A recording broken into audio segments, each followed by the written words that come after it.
There is a flavor women bring into systems. That's why God, after God created the world, created the man, he said, I will make a helper for him. Because that ability to balance systems and civilization, a very large extent of that wisdom is resident with women. And so women have to rise up to become presidents, to become leaders, heads of institutions and organizations, support systems at every strata of human civilization. But that will not happen except as they mature from girls to ladies. There has to be something in your mind. There has to be some level of creativity, wisdom, discretion in you. You cannot be without that level of creativity and productivity. So it's either you have the intelligence to work in an academic environment, or you have creativity to start a business, or you have creativity to advise and manage institutions at leadership level. But by all means, there must be something in your head. That's the second level of maturity for a woman. And then there is the third level where you become a wife. At the level of a wife, you come under the ordinances of God. You must learn the ways of God. You must understand the mind of God. You must bring yourself to live according to the dictates of God. That means you no longer live based on how you feel. At the level of a girl, you live based on your feelings. You dress based on your feelings. You talk based on your feelings. But when you mature to become a wife, the laws of God defines you, because now you are becoming part of God's agenda, and there's a role you play there. But unfortunately, like I tell you, most people have not come there. They don't know the ordinances of God. But if you must be a complete woman, you must become a wife. Hope you know that you don't become a wife because you are married. You become a wife to be found. That means a wife is not a married woman. A wife is a woman who is under God's ordinance, and God can entrust her with his agenda. It's on that note that God allows her to be married. He says, he who finds a wife. You don't find girls. You don't find ladies. You find wives. And then when you mature from there, you become a mother. The power of a girl is her looks. The power of a lady is her mind. The power of a wife is her submission to the ordinances of God. And the power of a mother is sacrifice. You must grow through all of these phases. And we are going to take time to deal with all of these things in context. However, the series we are looking at will touch some women that grew through these ranks. And one of it is Sarah. Sarah mirrored what it means to be mother. So the Bible called her a mother in Israel. So you must understand how Sarah lived her life to be able to come to that stage where she was able to give birth to the promise, to give birth to the purpose of God. She was the one who nurtured Isaac to carry the heritage of God. The second woman you need to be and understand is Ruth. Ruth. Most of you know about Ruth that followed Naomi, the daughter-in-law of Abimelech. Ruth's life revealed to us who a wife is. And every woman must master what it means. If you study Ruth's life, the major indicator of her life is loyalty. The indicator in Sarah's life is sacrifice, but the indicator in Ruth's life is loyalty. She was so loyal that even when their husbands died and Naomi told them, go to your parents, she said, where you go, I will go. Your land is my land. What you eat is what I will eat. Now, according to scripture, when your husband dies, you are free. And most young women who have lost their husbands, they have the liberty to remarry. And in my own counsel, they should. Because there are lots of challenges in life that you need covering for. Right? But our life reveals to you the dexterity, the quality of loyalty that a woman should have. If there's one thing that you should have is trust. They should be able to trust you. That's what it means to be a woman. And that's what the life of Ruth revealed. Loyalty is trustworthiness. The ability to be dependable. That you can be relied on. And so God sees all of those markers in his daughters. On one side, there must be sacrifice. That is the life of Sarah. On another side, there should be trustworthiness and loyalty. That's the life of Ruth. And then you have another woman called Deborah. She's the warrior woman. That's the woman that has the power to challenge the forces of life. Is a dogged woman. Is a warrior woman.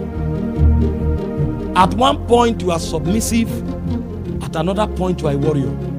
Because if you are not a warrior, the hawk will steal your children. You know, when the hawk comes for the children, the mother hen fights. There is no basis for which the mother hen should fight an eagle or to fight a hawk. But if the warrior in her, it does not come alive, she cannot defend her heritage. Meanwhile, you are the builder of the home.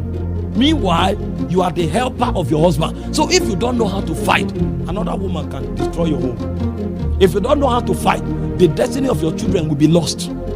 If you don't know how to fight, everything God promised to that home that He has planted you will be lost. And so most times, the reason the heritage of God does not come to pass is because there are women who are not warriors. Imagine, as mighty as Moses was, it was the mother that groomed her. As mighty as Samson was, it was the mother that groomed her. As mighty as John the Baptist was, it was the mother that groomed her. Even Jesus had to remain under the tutelage of Mary. From the time Jesus was born to the time He did His first miracle, you will not hear the name of Joseph. Jesus was learning under Joseph. He was a carpenter. But most of the sensitive things about His ordination, it was the woman that saw it. And that's how it has been. When Samson was to be conceived, she was the one the angel appeared to. When Mary was to conceive Jesus, she was the one the angel appeared to.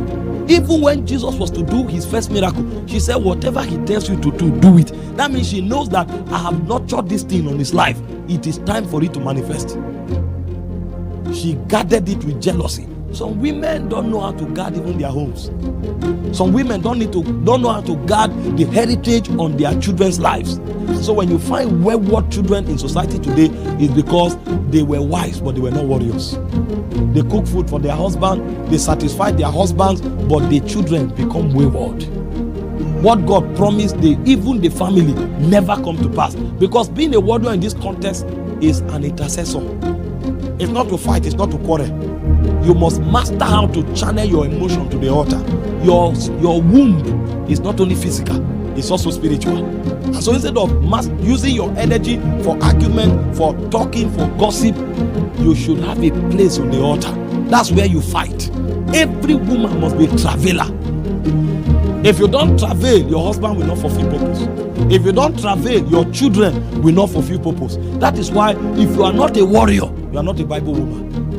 The Bible said, and Deborah rose at a time when Israel was in captivity. It was so bad that people could not use the highway. Are you crazy? You'll be killed. People were traveling in bush paths. Nobody dared stood, but a woman rose up and she gathered Israel together.